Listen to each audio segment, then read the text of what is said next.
तो आज हम बात कर रहे हैं अमेरिका के उन नए टैरिफ्स की जो भारत पर लगाए गए हैं। राष्ट्रपति ट्रंप ने इनकी घोषणा की है हाल ही में। जी हाँ।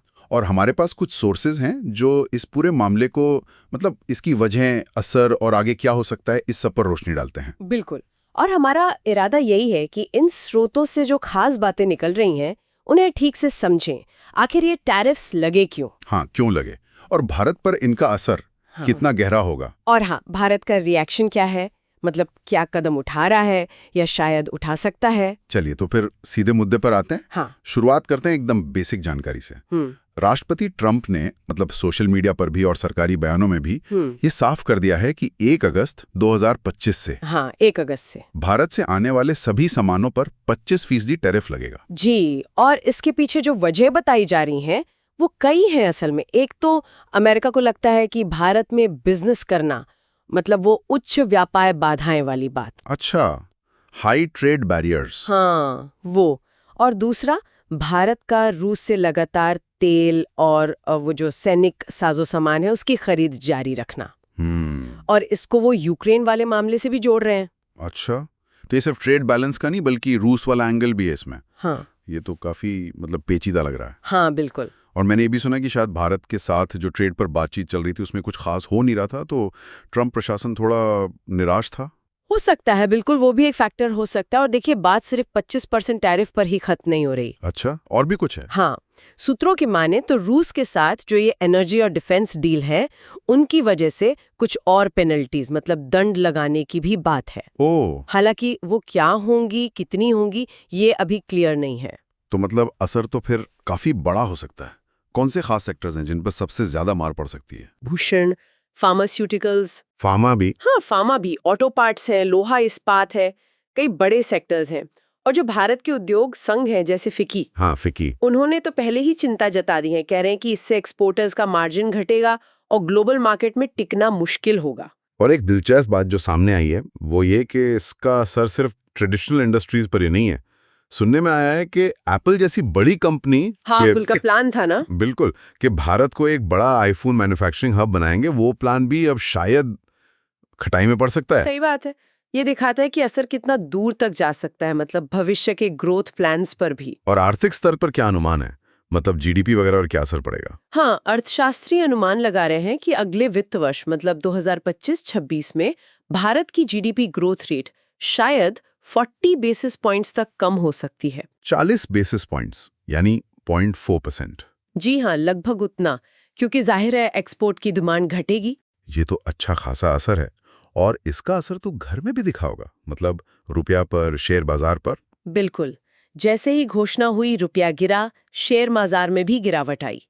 और यहाँ भारत में विपक्षी पार्टियों ने इसे सरकार की डिप्लोमेटिक नाकामी बताना शुरू कर दिया। जाहिर है प्रेशर तो है सरकार पर। तो सवाल यही है कि इस प्रेशर में भारत कर क्या रहा है? क्या बातचीत अभी भी चल रही है? हाँ, जहां तक पता चला है बातचीत बंद नहीं हुई है।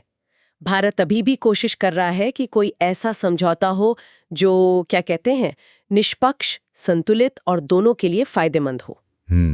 लेकिन कुछ मुद्दे हैं जैसे खेती वाले उत्पाद, डेयरी, ऑटो पार्ट्स, इन पर अभी भी पेंच फंसा हुआ है। तो तुरंत कोई जवाबी कार्रवाई के मूड में नहीं है भारत? लगता तो यही है कि फिलहाल एकदम से जैसे को तैसा वाला जवाब देने के बजाय भारत शायद दूसरे रास्ते देख रहा है, जैसे अमेरिका से इंपोर्ट बढ़ाना ताकि थोड़ा टेंशन कम हो। लेकिन क्या कोई और मजबूत विकल्प भी है भारत के पास, जैसे WTO, विश्व व्यापार संगठन?